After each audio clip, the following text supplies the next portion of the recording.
Breaking news में बड़ी खबर आपको बता दें, लालू यादव जो है लगातार घिरते जा रहे हैं सवालों के घेरे में और इसी के चलते बीजेपी प्रवक्ता नीरज कुमार ने उन्हें बेटी विरोधी करार दिया है। उनका कहना है कि बेटियों के खिलाफ हमेशा लालू परिवार रहता है, लालू यादव रहते हैं, लेकिन सत्ता की चाबी हमेशा बेटों को दी जाती है और बेटों को भी क्या सिर्फ तेजस्वी यादव को दी जाती है। इस मामले में ज्यादा अपडेट के साथ मेरे साथ जुड़ रहे हैं कैपिटल टीवी के executive editor Rajiv Singh. Sir, क्या है पूरा मामला? जिस तरीके से बेटी विरोधी कहा गया है लालू यादव को, तो अब आगे चलकर लालू यादव इसका क्या जवाब देंगे? देखिए, लालू यादव के पास जवाब है कहाँ। लालू यादव को अगर भाजपा प्रवक्ता नीरज कुमार ने बेटी विरोधी कहा है तो वो यूं ही नहीं कह रहे हैं। उन्होंने पूरे राजनीति को कहीं ना कहीं उन्होंने देखा है और तब जाके ये बयान दे रहे हैं। वो आप शुरू से लालू यादव के 90 के दशक को देखें, 2005 तक के दौर को, तो सच में लालू का जो एक राजनीतिक इतिहास रहा है वो बेटी या फिर कह सकते हैं महिला विरोधी ही रहा है। ये वही लालू यादव हैं जो कि 90 के दशक में संसद में जब महिला आरक्षण पास करने की बात आ रही थी, सबसे ज़्यादा विरोध इन्होंने ही किया था। तो आज इनका जो चेहरा है कोई नया नहीं है महिला विरोध को लेके। और आप जब लालू यादव मुख्यमंत्री थे तो उस समय आईएएस की पत्नी चंपा बिस्वास थीं और उनको लेके जो कांड आया था सामने, वो आज भी लोग सुनते हैं तो विश्वास नहीं होता है कि बिहार में या किसी भी राज्य में कोई मुख्यमंत्री के छांव तले, उसके शासन तले ऐसा हो भी सकता है। लगातार दुष्कर्म के आरोप लगते रहे। उसके बाद गौतम शिल्पी हत्याकांड का तो पूरा बिहार का पूरा वर्ल्ड इसका निगहबान का कह सकती हैं कि कैसे शिल्पी की हत्या होती है और कैसे एक तरह से लिपापोती होती है। आज तक देखा जाए तो न्याय नहीं मिल पाया।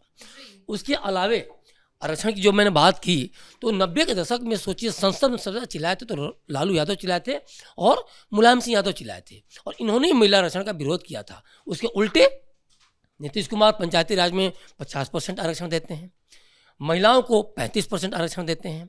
महिलाओं की बात करें तो मोदी के सहयोग से लखपति 1 करोड़ लखपति दीदियों का वो हो रहा है, कायाकल्प हो रहा है। उसके अलावा आप 2 लाख तक महिलाओं को जीविका दीदियों के माध्यम से जैसे 10,000 रुपये दिए गए, इसके बाद 50-50 हज़ार की 4 किस्तें, मतलब कुल मिला जुला के बिजनेस के लिए उनको आगे बढ़ाने के 2 लाख रुपए की बात कही गई। सर, सवाल इस संदर्भ में उठाए जा रहे हैं कि रोहिणी आचार्य किडनी दे रही हैं और मीसा भारती आंखों का ऑपरेशन करा रहे हैं, लेकिन सत्ता की चाबी हमेशा तेजस्वी के हाथों में दी जाती है। रोहिणी आचार्य की बेइज्जती जिस तरीके से की थी, पार्टी और परिवार से दूर किया था, तो इसको लेकर नीरज कुमार ने सवाल उठाया है। ये सारा कुछ नीरज कुमार देखते आए हैं। देखिए, कुछ साल पहले की बात है जब लालू यादव जेल जा रहे थे और राबड़ी देवी को जब मुख्यमंत्री बनाया गया तो उस समय मीसा भारती चाहते थे कि राजद अध्यक्ष की कुर्सी उनको मिल जाए, लेकिन किसी भी मुद्दे पर ये सहमति नहीं बन पाई और ये भी कहा गया कि मीसा भारती गुस्साकर के रात में आधी रात को होटल में चली गई थी रहने। उसके बाद लगातार कई बार मीसा भारती ने कहीं ना कहीं इसकी कोशिश की, लेकिन आज तक उनको इसकी ताजपोशी नहीं मिली या फिर कोई बड़ा इनके ऊपर एक तरह से कहा जाए तो एक नहीं दिया गया, जिम्मेदारी नहीं दी गई, पहली बात। दूसरी बात, रोहिणी आचार्य को देखिए, सारण में चुनाव हार जाती हैं, लेकिन वो ठिकरा जिस तरह से फोड़ा गया और जिस तरह से लालू परिवार में लगातार रोहिणी आचार्य का विरोध हुआ और फिर वो क्या करती हैं, उसी को निशाना बना के संजय यादव जब बस के अगली सीट पर बैठते हैं तो विरोध में आ जाती हैं कि भाई अब तुम जवाब दो। और जब ये बिहार चुनाव में जब बड़ी हार होती है तो तेजस्वी यादव से ये इंडायरेक्टली सवाल पूछती हैं कि अब ये जो संजय यादव बैठा है, ये रमेश तुम्हारे बगल में बैठा है, अब तुम क्या कहोगे? तुम्हारी टीम ने ही तो बिहार को हरवाया। तो चिल्ला उठते हैं। सुभाष यादव ने तो यहाँ तक कह दिया था कि लालू यादव थे, वहाँ राबड़ी देवी थी, मीसा भारती थी, उनके पति थे, मतलब जितने लोग थे सबको मारा पीटा गया। और इसमें मारा पीटे की बात क्या कही थी, सीधे सीधे रोहिणी ने बोला कि चप्पल चलाएगा। तो क्या एक बड़ा सवाल उठता है कि क्या जितने लोग थे उनको सब चप्पल जूतों से मारा गया? ये सारी चीज़ें जिस तरह से हो रही हैं और उसके बाद 3 बहनें राजलक्ष्मी वगैरह रागनी सब लोग निकल जाती हैं, तो देखिए ये पूरा का पूरा जो लालू परिवार को देखा जाए तो एक तरह से महिला विरोधी चरित्र और एक तरह से जो चाल जो है साफ साफ सामने आपको आ रहा है, इसमें कोई दो राय नहीं। जो मैं क्राइम की बात कर रहा हूँ, देखिए लालू के समय में या फिर लालू के चेहरों को लेके किसी महिला के सम्मान से जोड़ा जाए तो लोग विश्वास ही नहीं कर सकते हैं। उनके समय में कोई लड़की शाम को निकल तक नहीं सकती थी। और लगातार जो इस तरह से क्राइम बढ़ रहे थे, आप सोचिए कि बच्चियां अगर सोचे कि साइकिल से चल पड़ें, नहीं, अब तो नीतीश सरकार में, एनडीए सरकार में साइकिल योजना, पोशाक योजना, जीविका दीदियों को लेके, आंगनबाड़ी, न जाने की, मतलब ओवरऑल पूरा देखा जाए अगर 7 से 8% महिलाएं वोट देने निकली पुरुषों की तुलना में ज़्यादा, तो ये सिर्फ और सिर्फ नीतीश की बहुत ही शानदार महिलाओं के प्रति जो छवि है डेवलपमेंट को लेके, चाहे रोजगार को लेके, यही है कि उनको घर से निकलने के लिए बाध्य किया। और इसमें एक दूसरा एंगल आप देखें तो ये भी है कि लालू यादव किसी भी कीमत पर या फिर तेजस्वी यादव किसी कीमत पर सत्ता में न लौटें, इसलिए भी महिलाएं निकलकर वोट की। तो ये साफ साफ देखिए, चुनाव में भी देखा जाए तो यही महिला विरोध जो राजद का था, तेजस्वी की हार के पीछे एक बहुत बड़ा कारण बना, क्योंकि ये कहीं ना कहीं पॉजिटिव उनको जो देखा जाए एनडीए को दिया कि नहीं, महिला तुम्हारे कोर वोटर हैं। और इसीलिए देखिए जितनी भी योजनाएं हैं उनको लेके जिस तरह से महिला सशक्तिकरण और स्वावलंबन जो बिहार में देखा गया,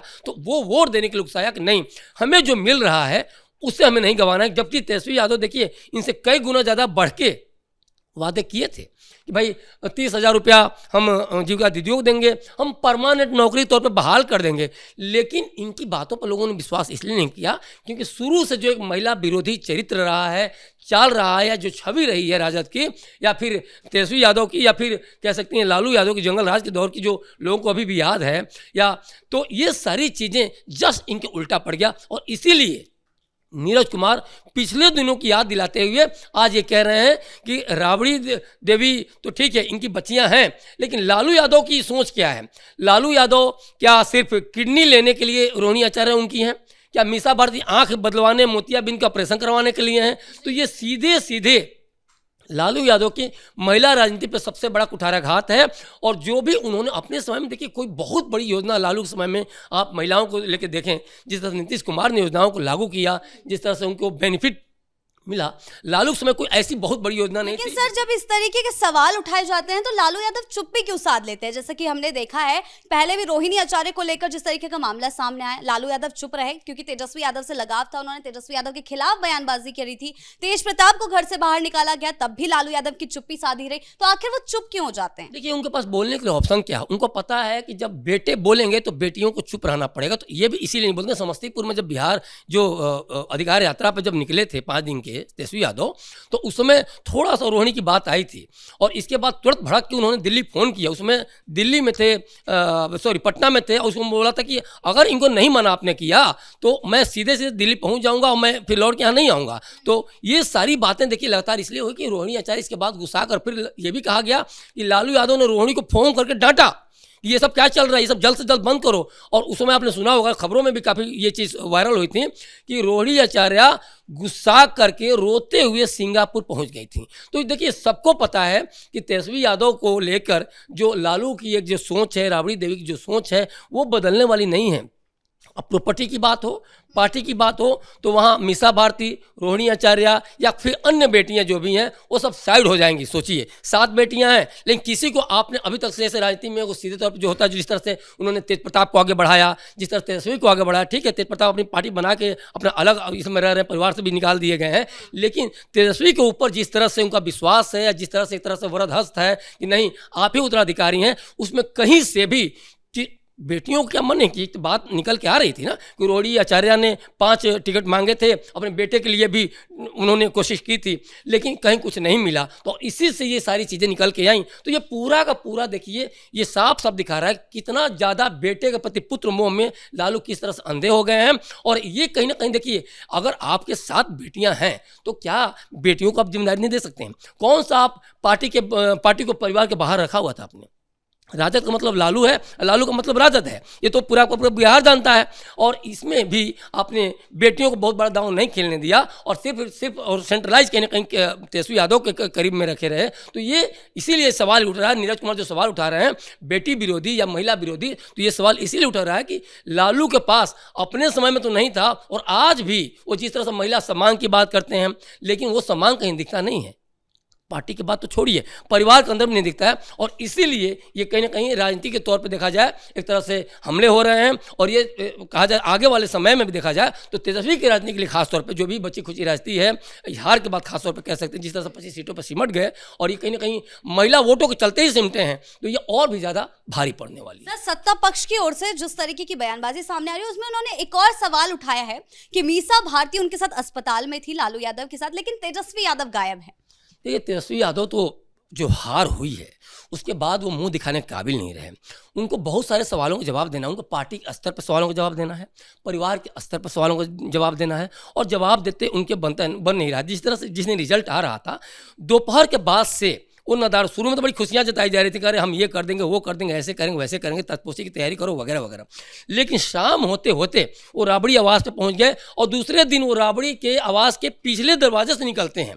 फिर बाद में आप दिल्ली जाते हैं, फिर यूरोप चले जाते हैं और आज तक उनका कुछ पता नहीं है। बाद में एक बार मीटिंग भी करते हैं, वो भी ठिकरा किसी और पे फोड़ते हैं। आप आगे आते, आप आगे आकर जिम्मेदारी लेते कि कौन हार का कारण बना, क्या हुआ, कैसे हम लोग आगे की तैयारी करें, समीक्षा करें, लेकिन कहीं कुछ नहीं दिखाई दिया। देखिए, यही होता है संगठन के स्तर पर आप जब कमज़ोर रहेंगे, आप जब पार्टी के स्तर पर कुछ बहुत इनिशिएटिव अच्छे नहीं ले पाएंगे तो आपको कहीं ना कहीं ठिकरा दूसरे के ऊपर फोड़ना पड़ेगा। क्योंकि आप अपने ऊपर अगर ले लिए तो आपका वही वाला हाल होगा जो राहुल का आज इसमें चल रहा है और आपको पूरा रहती आप खत्म हो जाएगी। और इसीलिए ये सीधे सीधे दूसरी तरफ मोड़ देंगे। नहीं, तेजस्वी में तो वो दम था, और जबकि खुद ही अपनी ही सीट हारते हारते जीतते हैं 14-15 हज़ार से, और लगभग एक बार तो ऐसा लग रहा था कि वो हार ही जाएंगे।